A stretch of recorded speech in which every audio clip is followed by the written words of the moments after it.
宜兰在地好料理，大家拢真知影。验过呢，像讲是这个头城烟花蟹啦，啊，这个是三星的葱仔饼，还有五吉的这个鸭掌，大项拢好人的流喙烂。这个艺人林瑞阳、林水阳，甲宜兰县政府签这个合作意愿书，正式要做这个宜兰的观光大赛。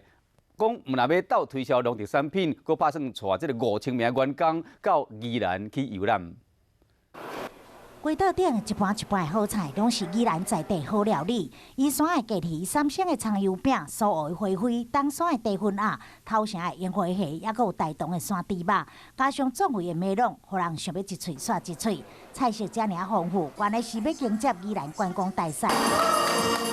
县长林志妙帮伊批菜单，返来故乡宜兰。林瑞阳讲，要互大家知影宜兰的好山好水好料理。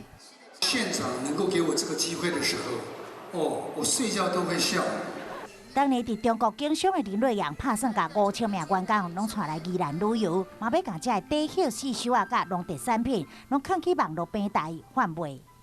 在故乡当中，你挖掘更好的产品，这是我的工作，也是我的责任。甲宜兰县政府合作，若是要推广，嘛要找新鲜货，心中会签下合作的意向书，表达诚意，嘛希望会当更加促进宜兰的观光。